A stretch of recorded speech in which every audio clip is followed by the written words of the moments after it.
poke them, by hook or by crook. And he would move his sheep from here to here. That's what you use a staff for. It represented his influence. And so when God says, Moses, what's in your hand? He's saying, I want you to recognize your identity, who you are, your income, what you have, and your influence, what you're doing with it.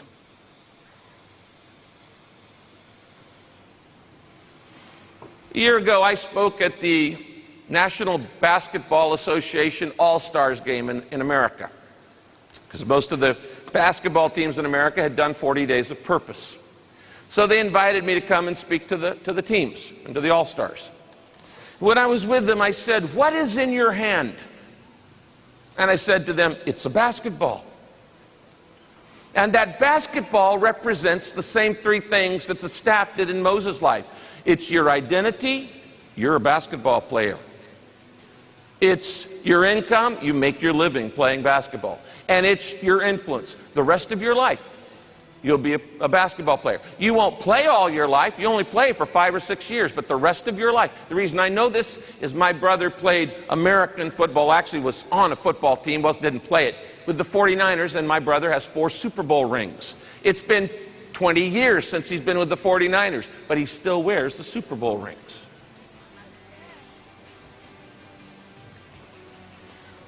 Now let me ask you a question. What is in your hand? What is in your hand? What has God put in your life? The world is yet to see what God can do through one person who is totally, completely, second by second, sold out to Jesus Christ. Why don't you be that person? Why not you? Not the person next to you. Why not you? What is in your hand? Let me say it another way. What are you doing with what you've been given? Now, the Bible teaches over and over through the parables of the talents and others that if you don't use it, you lose it. And that from him who has shall be taken away, and others will be given more. It's what you do with what you've been given. What's in your hand? I've had to think a lot about this question in the last 4 years, since Purpose Driven Life came out. Up until that book came out, I had my life pretty well, quote, planned out. But the Holy Spirit is sneaky. Have you noticed that? And all I really wanted to do my entire life was simply pastor a single church for my entire life and help other pastors, particularly bivocational pastors. I'm a 4th generation pastor. My father, my great-grandfather was saved under Charles Spurgeon in England and was sent to the United States as a circuit rider to start new churches. All I've ever wanted to do was simply pastor a single church. I didn't want to be on TV. I didn't want to be on the radio. I just wanted to pastor a church. And I wanted to help train other pastors. And for about 24 years of my life, God let me have my way. And I was very happy being a relatively unknown person. I think always being in the spotlight blinds you.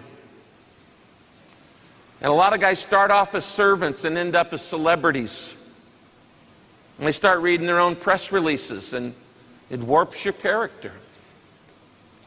And so all I wanted to do was just start a church. And so in 1980, my wife and I, at 25 years of age, moved from Texas to Southern California to start a new church with no members, no building, no money, nothing. We actually arrived at 4 o'clock in the afternoon in Southern California, and right in the middle of rush hour traffic in LA, and there were these millions of cars flying around. And you got to understand, I'm a country boy. I was actually raised in a little town of less than 500 people. And when I looked around at this enormous number of people, I looked around and I said, God, you got the wrong guy. What am I doing here? We pulled off the off-ramp of the freeway and pulled into the first real estate office I could find, and I walked in. It was a total move on faith. We didn't even have money for a motel the first night we got there. We were going to sleep in the U-Haul truck we had rented. And I walked into a real estate office, and I walked in and I said, "Hi, my name's Rick Warren. I'm here to start a new church. I'm 25 years old. I don't have any members. I don't have any building. In fact, I don't have any money. And I need a place to live." He just started laughing. The guy's name was Don Dale. Where God guides, God provides. Don't ever be afraid to go out on a limb, because that's where the fruit is. He said, "Well, let's see what we can do." So we got in his car and we started going. We found this first little tiny apartment. I said, "We'll take it." And somehow he got us the first month rent-free and nothing down, and that man became the first member of my church. As we were traveling, I said, "Hey, Don, you go to church?" And he said, "No, I don't like church." I said, "Great, you're my first member."